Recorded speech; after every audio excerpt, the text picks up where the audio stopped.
the universe doesn't put a lot of pressure on you unless you can handle it. And I built this thing brick by brick.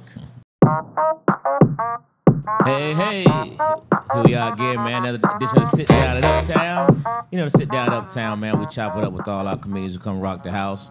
I'm your host, Angelo Sykes, and owner of Uptown Comedy Corner. And tonight, ladies and gentlemen, you know, this is a special, special privilege. This is one of those sit-downs, man, that I've been waiting anxiously for, because we got a legend in the game, we got an OG in the game, and we got one of the realest brothers that I've ever met. My man TK Kirkland is in the building. Yes, sir. It's a pleasure, Angelo. You know, it's a pleasure, sir. Rock with you.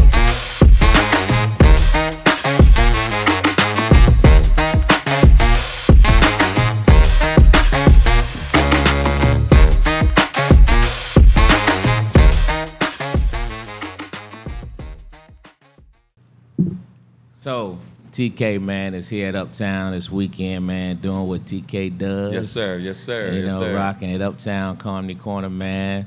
Of course, the shows are packed out. Of course, everybody's having a ball. Yes. TK, man, welcome, brother. Thank you, my man. Well, welcome back. Yes, yep. For the, I don't know how many times, but I love it. I rock with you. You know that. Yeah, no doubt. Yes, sir. I do. No doubt. So, TK, man, I always like to start my conversations taking a trip backwards. You know, and you being, you know, this guy been doing this a long time, man. Yes. So let's take a trip back though. Okay. All right. Okay. Let's take a trip. Let's learn about a young Terrence Kirkland, man. Let's learn about. I know you're originally from New Jersey, man. Tell me about your childhood. Tell me about growing up in New Jersey, man. What kind of kid were you? You know, believe it, I was just this real corny kid. Ran track, was really focused. You know, my dad died when I was 14 years old, and I met a great man named Mr. Wilbur Jones. Okay. He was my high school coach, and he just instilled in me a lot of things in life that I still apply to this day, and dealt with a lot of death. You know, everybody in my family was deceased before I was 40. So I lost my dad when I was, matter of fact, I was 14. Lost my brothers, lost my mom. So it's really just been a trial and error. And when you get to my age now, I could give so much knowledge because I pretty much done a lot for my age. And it really sounds interesting when I do interviews and people's like, yo, he the Forrest Gump of comedy or hip hop, because I've done it all. And I just never been able to stay in one place. I was just doing it all. So it's a great journey. It's still going, and I feel, believe it or not, I'm really just getting started because I got other things that's going on. So I've always wanted to be a businessman, believe it or not. Comedy is just something that I stumbled into, but I like negotiating deals, as you know. Yeah, you no know what doubt. I'm saying? So that's my childhood. It came up always dealing with numbers, always dealing with business. And most people, when they walk in the room, they just walk in the room. I walk in the room, I want to know how they put it all together, who's putting the money behind it, those type of things. I've always thought that way till this day. So now, growing up in New Jersey, so you ran track. Right, ran track. What kind of student were you, academically wise? I was a great student, but I was great in memory, but not smart, if that makes any sense. Okay. I could study my ass off and pass the test. But if you asked me after I took that test, what the fuck did I just study? I couldn't give you the answer. So a good student for the most part. Yeah, definitely. Yep, definitely. Okay. Yeah, I got it done. So you weren't like class clown, trouble, none of that kind of. And that's interesting. And believe it or not, even though I'm a comedian, I don't really like hanging around comedians. Yeah. That shit get on my nerves, yo. It's just different for me, you know? Right. And it comes off arrogant to some people about me staying to myself, like I don't really communicate, I don't talk. Because I really feel that if you let yourself go too much, people take that and use it against you. If you're too comfortable with them or you tell them your business. We live in a world, and this is way back when I was coming, we live in a world of hate and betrayal. Sure. And as we move forward to this day, it's even worse because now nobody has morals, nobody has respect. And I just find I love being by myself because I can't harm me. but other people can harm you. So you were like that as a child as well? I was like that as a kid because when I became a comedian, they were shocked. They're like, yo, TK, a comedian? That no one knew that because I was never a class clown. Wow. I go right to my classes. I do what I got to do. I run, and that was it. I was never that good unless you was family, unless you was real close. You saw that side of me. Other than that, I was quiet. I was focused. Interesting. Yeah, that's right. Yeah, it shocked a lot of people years ago when they thought that I was a comedian. I bet. Yeah, they didn't see that coming. Yeah, they didn't see that coming at all. So when you left, like you graduated from somewhere in New Jersey, you stayed there throughout Snyder High School. Okay. Yeah, and back when I left Snyder, we were among that whole state was the best track state in the world. Really? Yeah, not the state, the country, the world, because we had some of the greatest athletes that went on to go to the Olympics. We had Carl Lewis, oh wow, Bernardo Skeets Nehemiah. We had really? Coach Wolford that played for the Giants. Yeah. Lee Brown, Lionel Callender, Guy Williams. I mean, it was every weekend. Woo, it was insane. And coaches from all over the world would come see our track meets because we was all That's just dope. that good. Yeah, what did you run? Good. I ran everything from the 100-yard dash to the mile. Like really? I was good in everything. Now that's usually don't happen like that, man. Yeah. Sprinters you don't like. Yeah, I could run the 100. I ran the 4x1. Okay. I ran the 80-yard relay. I Really? ran the mile relay. I ran the 2-mile relay. I ran the hurdle relay. Wow. I did it all. I was truly like when I sit down and talk to people now in my life, I go, yo, I was really that dude. Like, damn. So, and I never really had a chance to share these questions, these answers with people. But it's good that you asked me this because most of the questions when you do interviews is really on some other stuff. Right. And I like when an interviewer comes with different questions to show a different side, and that's important to me. Yeah. Yeah. Good deal, man. That's what we try to do. Mm-hmm. You know what I mean? Yeah, Try I to like give, that. You know, get I like more that. in depth, man. Right. Yep. Get more in depth. To see, you know, switch it up. See switch what made the brother tick. Yeah, What make exactly. I mean, where's it coming from? Yeah. So after high school, what was your journey? Believe it or not, once I get my scholarship and ran, Where'd you get a scholarship to go to? I went to Arizona State. Okay. Yeah, I went to Arizona State, and then I went to Cal State Northridge to get my master's degree. And when I went to Cal State Northridge, California, I started getting into the streets. I was doing all kind of illegal stuff, things that I guess a kid with no direction was dealing with, but I didn't have nobody to go to. So these mistakes was just on my own. Okay. And back then you would question it until you become a man that I am today. And when I sit back and see what kind of man I am, I was supposed to go through all that. I was supposed to go through all that because now I'm in a position of teaching. And that's why my shows, that's why my podcast as well is so powerful because I've been through so much. I could teach people. And I always tell people, you ain't been through nothing. You can't teach nobody nothing. Facts. So when I sit back, I'm like, yo, would I want to do it all again knowing what I've gone through? No. But it happened, and it is what it is, right? So I'm happy with the results. So what was that thought process like when you decided, and how did you choose Arizona State? That's a long way from New Jersey. They came to me. Okay. Yeah, they came to me, and it was But I'm sure that wasn't the only one. So I'm saying, how did you make that decision? It was like culture shock. Yeah. And because when we first went there, you know, kid from the city, Right. You know, you seeing desert and mountains, yo. Because we landed at nighttime. Because we didn't do a visit. Okay. You just picked a school and you go out there. It wasn't like they fly you out and you check. It was like you make the decision, and that's how it was for me. Okay. And we went there, and when I woke up, it was just looking around in mountains. It was hot, and I wanted to come home. And my mother said, "You're gonna keep your ass out there." And I stayed. And everybody who went back either dead or died of cancer. So it was a good decision. Wow. It was a good decision. Yeah. Wow. Everybody who went to school with me came back home. All of them are deceased. Really? Yes. All of them. That's another life lesson. Yeah, another life lesson. Because you have to change your environment. You know, when I see parents, their kids getting in trouble, it's because they may not have the finances, but if you could send your kids somewhere else to live, because it's all about, no matter how you raise your child, them kids that they hang with have more influence on them than you do. Sure. So you really got to get your child out of there if you really love your child. That's dope. That's deep. That's real, too. Yep, it is.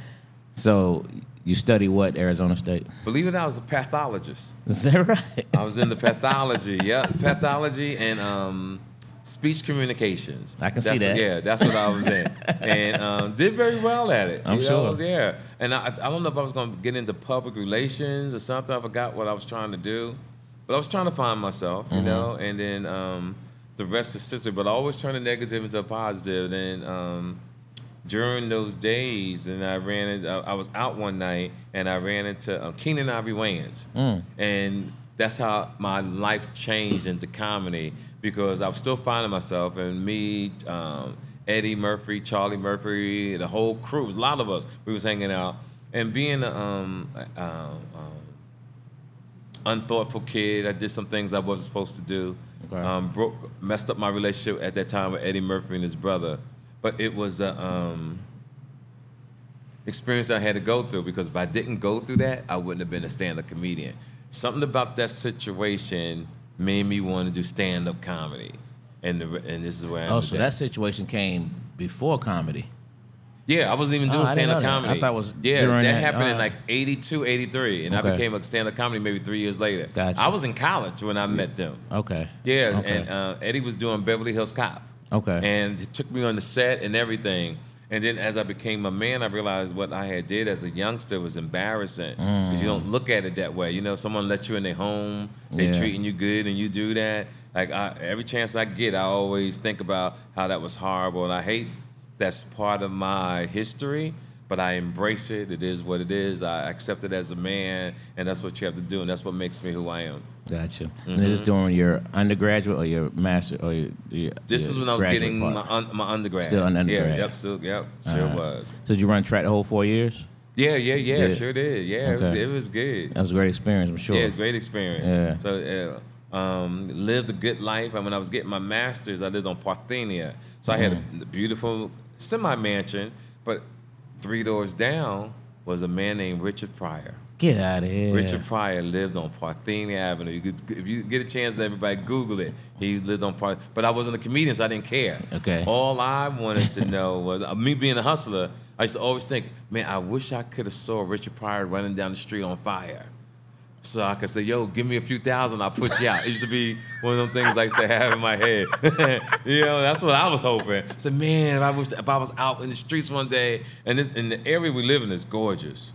You know, it's behind brick walls. You have to look over the wall to see the house. Wow. I had like the security gates. Then I had an Audi 5000, a yellow Ferrari. At 22 years old. I was about to say, wait a minute, now they're in college. Yeah, 22. And I was good to the college kids. Like, they would take my car, take their girlfriends out on dates. I used to feed them in my house in the backyard, and Lancer Rosé and food and everything. It was crazy. Now, TK, tell us how a college kid gets this kind of lifestyle, man. This was two things. Okay. When my dad died, he left me a lot of money. Okay. And then I had two brothers. We always getting Social Security. Okay. But when one person drops out of school, guess what? Your check gets higher.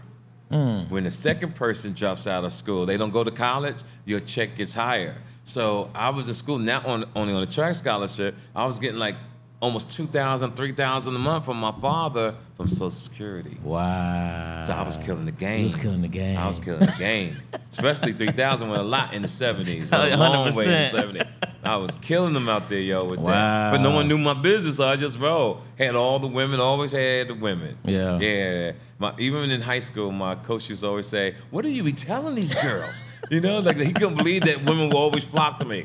And I've had that problem to this day. So when did you said earlier how low key were. When did you start breaking out to where you were being able to talk like that, to start spitting game? I just think it was in me. I think, yeah. What age did it start coming out though? It's been like that probably since I was 14 years old. Okay. Because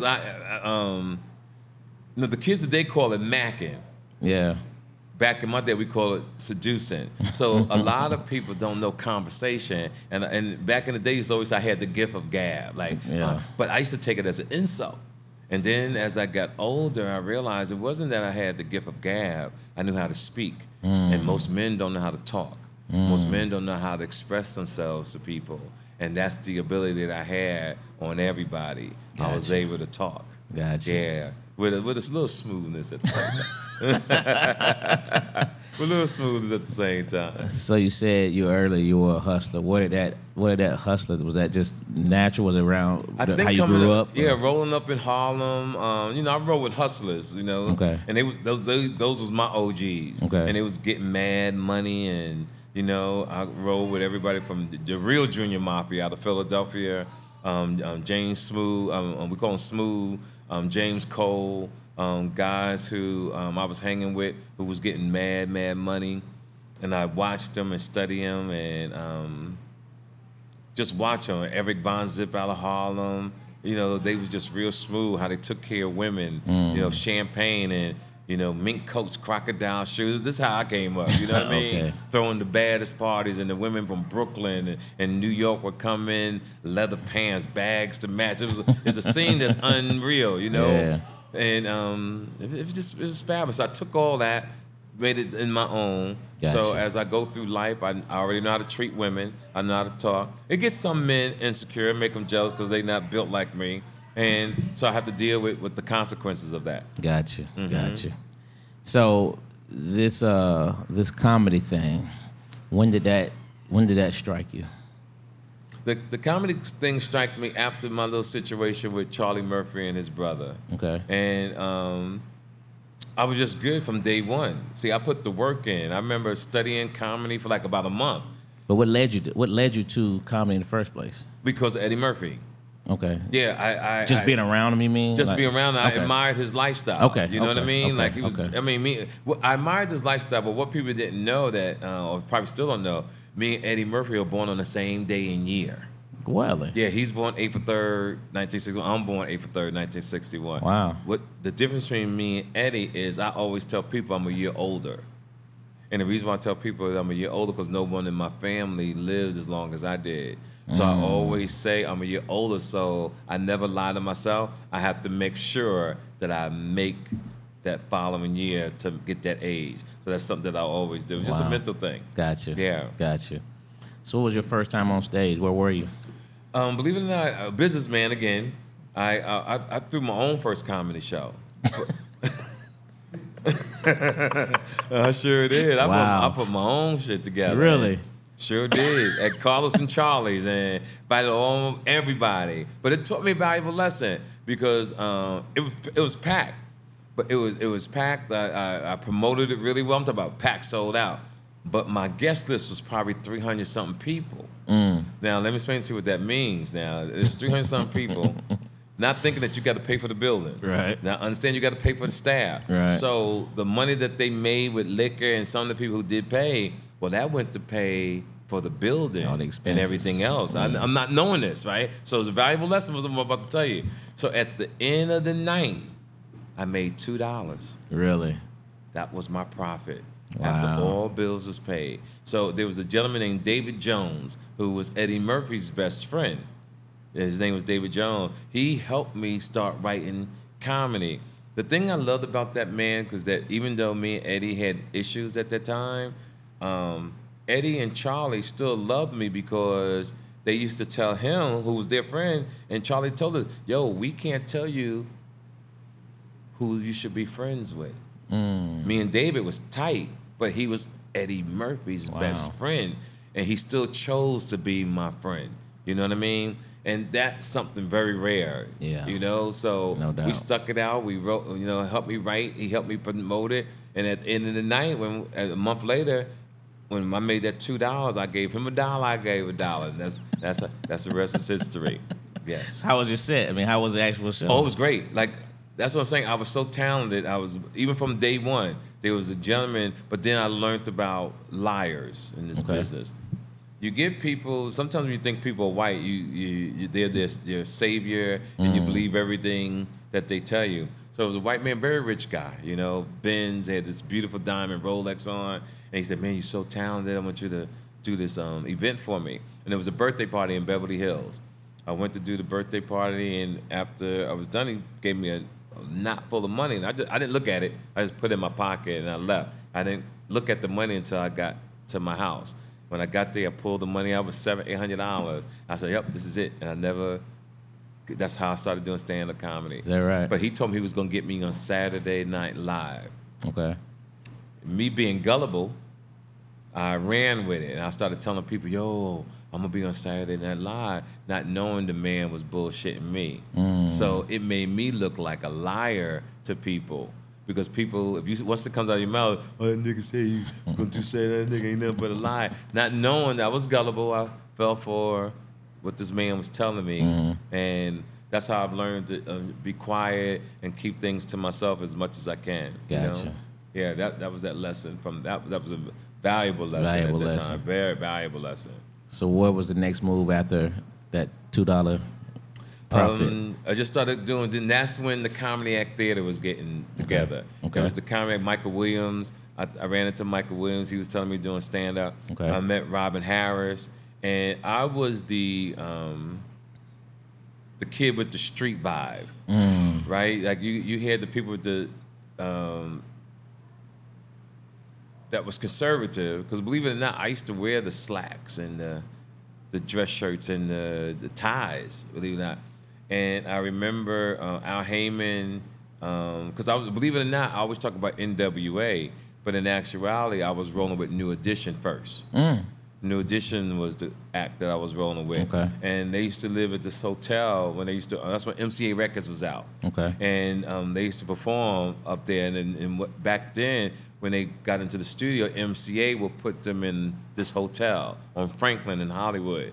And I used to stay up there all the time. So I was hanging with, we call them the Butt Sisters out of Detroit, Michigan. They was 3 girls that was the artists under Stevie Wonder. So Stevie Wonder was producing them. They never came out with nothing, but Stevie Wonder was putting songs out with them. So it was the Butt Sisters, the New Edition, and I used to stay there so much, you would think I lived there. So toured with New Edition, and then just meeting people all the time. Wound up doing an event because of Al Heyman with Bobby Brown, Al B. Sure, et cetera, and then that's how I met NWA. Okay. And I just walked up to them, and everybody I went on tour with, it wasn't like they seen me perform. I was just so confident about my ability. I would just walk up to them and say, "Hey, I'm TK Kirkland." We would meet.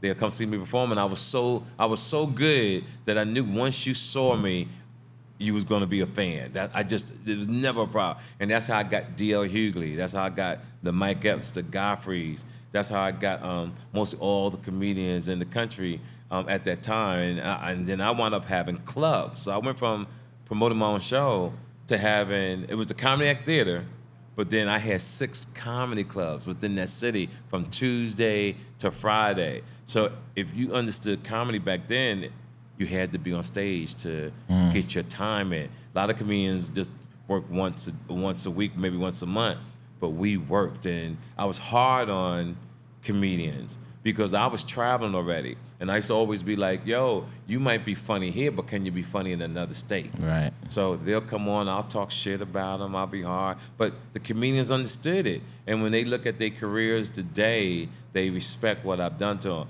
Because I do things now that comedians call it bullying. Comedians call it, oh, he won't let you in the green room, right? Or comedians want to fight you because I'm successful, or they think I'm arrogant, but it's not that I'm arrogant. One, I ain't got nothing to say to you. I'm 63. We have really nothing in common. If you have not been doing stand-up for a long time because I'm old school, you are not supposed to be in the green room. When I think about the Paul Moonies and the Red Foxes and all that kind of stuff back in the day when we do shows together, it would be totally disrespectful that you think you could sit in the green room with those legends like you the shit because you only been doing comedy 6 months to a year, even 3 years. It was just it just didn't happen. Yeah, it ain't happening. Yeah. So when I see comedians getting upset, like, and this just the whole generation, the world's changed. These young comics feel they're entitled to be there. Nobody wants to work hard no more. They do gimmicks on social media for likes and attention, but won't take the time to put the work in to become popular, to become, not popular, to become talented. Because on social media, you're only going to be talented for a few weeks. Right. then you have to really stand on being funny, and can that get you the job that you need to get. Right. And I already, I sit back, I go through things, and being a prophet, I already know where their life's gonna go. And I know eventually, sooner or later, before they die, if they stay into this business, one day they'll say, wow, TK was right, And I just sit back and just go through that. And it's a blessing. So what do you consider your first big break in the comedy game? I don't think I really had a big break. You don't think so? No, I just think I've been consistent. I've been the guy who makes things happen. Like even when I was, I'm still good, but when I was really good, when the young comedians was coming up, like the SIT, we all used to perform together. But SIT got his break, DL got his break, but I never really got a break. Okay. My career for 37 years is I've been consistent. Gotcha. Where everybody else went high or maybe come down a little bit, but I've been this consistent comedian. So I always had money. So I used to put shows together.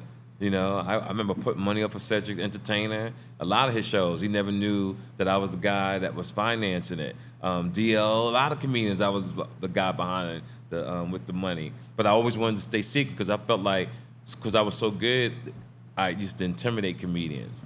But and that wasn't really working the way I wanted to work. So I said, let me put the money together and book the show. At least because I'm not on the show, I'll make that. That's why nobody thinks like me. Gotcha. I would get the money from the show. So I went from comedy. I used to do Frankie Beverly Mays put concerts together for them. Was the guy with the money and all that. So it's been beautiful. Like it's not sneaky. It's clever. I was always clever. So that's the thing I like the most. I mean, and you say these things, and I can say, because I've known you for a long time, you got the receipts for everything you're saying. I got the receipts. That's I mean? Right, that's right. So, I mean, how do you feel, though, when you think about the people that you helped put on? Because the list is too long. Yes. But let's just say, I've heard the conversation with Chris Rock. Right. With Chris Tucker. Yes. D.L. Hughley. Right. I mean, I've heard not just you, I heard them acknowledge you for what it is, man. Yes. I mean, how do you feel when you sit back and look at all these careers that you've been a part of? Yeah, I like that. And what I tell people, you think that when you put people on, they should look out for you. And Damon Wayans told me one day, he said, TK, I want you to listen. He said, a lot of comedians will help you, but you're just too good. There's a comedian will be a fool to put you on a show with them knowing how good that you are. So I took that, and applied it.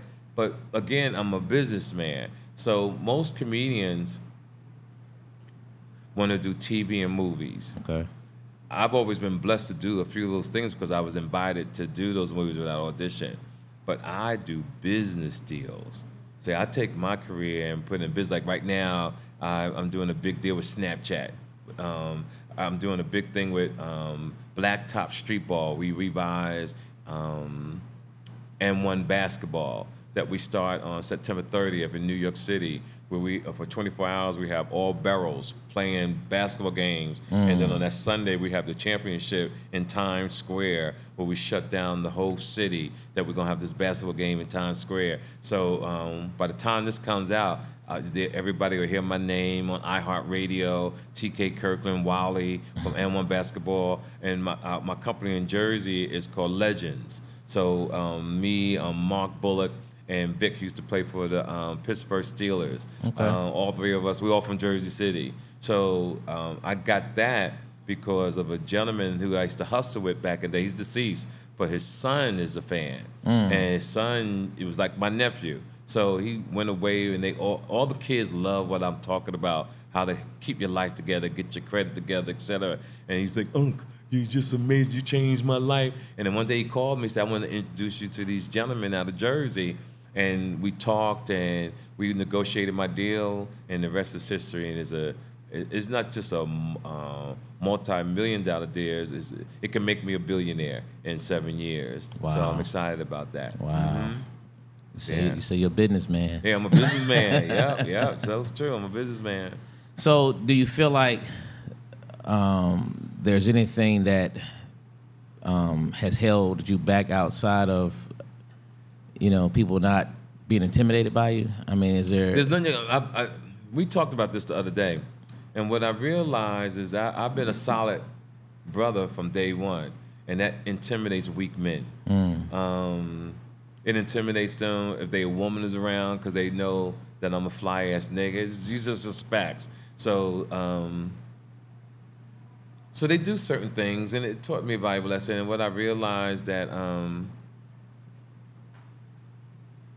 boys want attention, men want respect. Legends don't give a fuck. Oh. I like that. Yes, sir. Yes, sir. So I like that. No matter how they come at me, I find a way to win, and you know I'm a true legend. Like I really earned this shit. So, you have indeed. You know I don't give a fuck. No matter what I go through, we might deal with it, but I know in the end I always checkmate their ass. That's what's up. Always checkmate. Always. So your comedy style, man, it's so unique. I mean, when they say it's a TK Kirkland show, it's an experience. Yes. What did your style just There's you? two things. I mean, One, I never watch other comedians. Okay. I think a comedian should never watch another comic because you'll pick up things that person is doing and you'll put it into your act. That's why when you see comedians say, "Oh, you remind me of so-and-so," because that person watched that person. What I didn't watch nobody. I just go on stage and talk. And as the years went on, I used to always say, I don't give a fuck. So I haven't actually wrote a joke on a piece of paper in about 20 years. Wow. Everything is in my head. Wow. So if I get an idea, I think about it a lot during the week. I make the adjustments in my head, and then I go on stage and I work around that. Gotcha. So it's fun. It's really interesting to pull that off, you know? But what I'm gonna do now in the future, I'm gonna retire as T to the motherfucking K soon. Is that right? And I'm gonna come back and revamp myself as Mr. Kirkland. You know, because I'm gonna go a whole different style, a lot more family stuff because I got grandbabies coming. I want to talk about my children a little bit more, and hopefully that'll take me into my 80s, early 90s. So we'll see what happens. Because I understand the universe. Yeah. And the understanding that we have is that long as I take care of my health and take care of me, that the universe will reward me. And the way that they reward me, basically what they have said to me is, I will get everything I want if I take care of myself. Anything I desire, anything I want, I will definitely get it. The goal is I have to take care of me. So most people invest in businesses, and I still do that. But what I do is I invest in me. Okay. Like, you know, I make more money in 1 month that no company can pay me. So what I do is I make sure I stay healthy, make sure I go get checkups, make sure that I avoid BS because in the last week, I always knew I was getting famous, but I didn't understand the algorithm because I've been putting out interviews that I've done, and it took my career to a whole nother level. And by doing that, it's just been fascinating. So I was just about to say, you've been amazed by that. I've been amazed by because you literally used social media completely to your advantage. Yes. And it's like timing was yes, it was perfect. And then you realize it's not just I'm on social media; it's the knowledge that I'm dropping. 100%. It's the knowledge I'm saying something. 100%. The thing that makes things complicated with what I'm saying is that we have grown people and children all in the same conversation. So kids think it's whack or weird, but grown-ups like, yo, that's a fly-ass nigga. I like. So you get all these different responses. You see people who, how they was raised, how their intellect or wisdom is crazy. You find men who don't have no swag, don't have no style, being intimidated by a young man who's saying some fly shit, but not knowing that I'm 63 because I look young. But I tell any man or that goes on my social media that may think that I'm wrong, all you got to do is read the comments of the women. How about that? See, no matter what a young man says, read what the women are saying. Because I'm here for the women. Right. I'm not trying to have sex or kick it with a man. I'm here for, and it shows. If any man looking for a good woman, come to one of my shows. My shows is 99% female. True story. True story. Packed with women. Packed. They could be with their husbands and they slide me their phone number with the number. I get it all, yo. I get it all. I swear to God, I get it all. But it is what it is, you know? Yeah. So just to go back again real quick, man, what was the experience like for you as a young man going on tour with NWA at the height of NWA? Here's the thing about from NWA, R. Kelly, Jay-Z, Madonna. I was older than them. Okay. So I moved like a man, Cash Money Millionaire. So they all rolled on the bus. I flew to where I had to go. So if it took them 2 days, I was already there at the hotel, waiting, chilling. I didn't have to get groupies because I already been doing this so long. I had women. So I remember being on Jay-Z tour and I come in there with the baddest bitches. And them niggas like, nigga, you should be the headliner. Like, what the fuck? So, because I always keep a bad bitch breathing on me. You know what I'm saying? Right. Ever since I was a youngster. So I always moved independent. I never hung out with them. Like, even though I knew Jay-Z and Damon Dash, we respect each other. I wasn't in their green room. Hung out with R. Kelly. Me and R. Kelly didn't hang out. NWA, we didn't hang out. I was my own man. Okay. Like as a gentleman, we spoke. We talked because we were on the same show together. But I was taught to always keep it Republican. And let me explain to people what that means. Yeah, See, talk to them. Republican is being a businessman. You're not trying to be nobody's friend. Gotcha. You know, when you're Democrat in this world, you're trying to be someone's friend. And a man told me named David Klingman, I had a situation happen with a limo driver, and we became friends. And we had a little issue. And Mr. Klingman told me, he said, you went Republican. I said, what do you mean? He said, you became his friend. You should have stayed in the back seat. Wow. Wow. That's what he told me. He said, well, matter of fact, he said, you went Democrat. You should have kept a Republican and stayed in the back seat. Because when I got in the front seat, it wasn't business anymore. I was his friend, so now he could do whatever he wanted to do, and I had to deal with the consequences. It's deep. That's deep. Yeah, so I always tell people, keep it Republican. Yeah. You know, it's about business. About business. That's right. And that's that consistency you've been showing throughout. Exactly. I'm all about business. No matter what I'm going through, Yeah. I'm gonna make sure that I get it done. That's what's up, man. Yes, sir.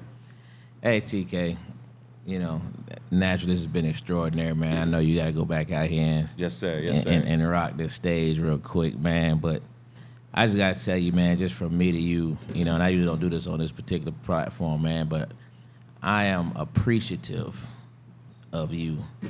And I said it earlier, you know what I mean? You know, you're a man of your word. Yes, sir. You know, you've been consistent. Yes. I mean, I've known you for quite a long time. Yes. You know what I mean, you've been who you are, unapologetically. Absolutely. TK Kirkland. That's right. That's You know what I right. mean? But you know, from me, Uptown, I mean, we appreciate you because you've always said, man, I'm gonna always play Uptown. Nobody gonna tell me different. No matter what. I'm gonna always show love. You know what I mean? Right. I've seen you. You said what you were gonna do. And then I see you on the interview with Bill Bellamy and bring up Uptown on a national platform. Yes. You know what I mean? I know you did it on your podcast. Right. I know you've done it, you know, elsewhere. I mean, Vlad TV, Vlad, all of them. yeah, man. So I just got to just say, man, you know, I really, truly appreciate you, brother, for being who you are. I You know what appreciate mean? you, my man. Without a shadow of a you doubt, my man, yo. Yeah, man. Yeah, no you doubt. my man. You know that? You know, because I kept it independent for 37 years, and I just signed with Live Nation.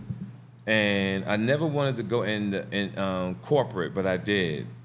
And the thing that went corporate, it caused a lot of confusion because I went out for a gentleman named Charlston White. And Charlston White, we got on the tour, and I loved this dude. I loved his energy. You told me about him. I was a fan. Yeah. And at this time with Live Nation, they dropped the ball because wasn't getting our checks at the end of the show. And Charleston had got upset about the not getting paid. But what Charleston also did, he was making it seem like the tour was about him. But I came to Charleston White to put him on my show because at the time I wanted something different on my show. I wanted something unique. And I tried to call him, let him know that we apologize. Live Nation didn't want to do nothing. But he went on his platform and talked about, oh, fuck TK in a sense and Live Nation. But with the young kids, no one understands corporate America. But I'm going to take this moment to explain corporate America to the world. There are artists in the world, young kids, to this day, that's waiting for $700,000, $800,000 checks for 3 or 4 months because there's at least 5 or 6 people who have to write off on a check. And when you're supposed to get your check, guess what? Somebody might be on vacation, or somebody didn't get the email, or somebody is lazy and don't handle their business. And Charlston White, if you watch this or anybody see it, he deserved to be mad because I was mad too. But I controlled my emotions because I wanted my money from Live Nation too. And trust me, my check was 10 times bigger than Charlston White's check. So I got my check. I hope that they told me at the meeting that Charlston White is gonna get his money, and that's all I want for the brother. So now I move on with. I signed a huge deal with them on a couple of days ago. Yeah, we're doing 7 years, 35 cities a year. Plus, I got the Blacktop Street Ball, 30 cities for the next 7 years as well. That puts me at 70 years old. And it's crazy to say that, right? I'll be fucking 70 in 7 years. So it's been an amazing journey. I try not to explain things to people because I'm grown. We live in a world today that these kids feel entitled. You have to explain things to them. But like I said, I do what I do. I take the lumps as they come, but the universe doesn't put a lot of pressure on you unless you can handle it. And I built this thing brick by brick to become the dude that I've become, you know. And when I do get challenges from young comedians, you know, people want to fight you now, or and I always say, you know, when they do that, I'm being tested. And what I mean by that being tested, when I used to get in trouble back in the day, and when I changed my life because I was searching for peace of mind. Peace of mind is the most priceless thing that you ever can receive in your journey on this planet. Yeah. And whenever I'm tested from anybody, and the choices that I make in the end helps me to realize how much I appreciate my life. Because you can make one wrong decision and give all this up. And you see how I like I'm icy like that. I like this. I ain't trading this shit in for nothing. So I try to make good decisions. But to any comic who are, that's called haters or clout chasing. You caught me at an age where I'm really here for the universe and God and the people. But if you can Google me 20 years ago and pull up my my criminal history and understand what I used to be and how I've given all of y'all a pass. I've given them all a pass. I've given them all the pass to sit here in this chair. And I'm gonna repeat it, I gave them all the pass. If you understood what you was up against, you will leave me alone. Because I still have people who move a certain way, and I have to walk them off a cliff because people respect me and love me so much. So I just want to get this money. 7 years to 70. I ain't messing it up for nobody. Right. And I'm just glad that, you know, we got this opportunity. I just wanted to share that. That's because I need people to really understand who they dealing with and and you can say whatever you want to say, but I got the receipts to show what kind of man I used to be. Yeah. But I also got the receipts to show what kind of man I am. That's right. And I love who I am today. That's what's up. Yep, I do. So I got 2 last questions. Question number 1, just give us a little brief, your Uptown experience from back in the Peachtree Road days throughout, man. Just tell us briefly about your Uptown experience. My Uptown experience has always been good because you guys always have respected my ability to negotiate a deal. Always have respected that, and I think you guys have always known I move differently than everybody, we're family, so y'all been there through a lot of the stuff I've gone through. And you have seen how I have wiggled out of a lot of things I've been into. 100%. So to sit here and it's like, wow, he's still winning. Or to get comedians who come in that knew me 20, 30 years ago to vouch that he really is or was that kind of man. It's just a blessing. So you guys have always been solid. I promote you guys to no end because I want every African-American comedian to understand why you have to do black comedy clubs, because they don't get it. We made all the white comedy clubs in the world multi-millionaires, but we need to take care of our own. And these kids don't understand it. And I would talk about this to the day I fucking die on how important it is to do your own people's room so that as a community, as a black establishment, we can eat and we can keep the clubs open for the next generation of stand-up comedians.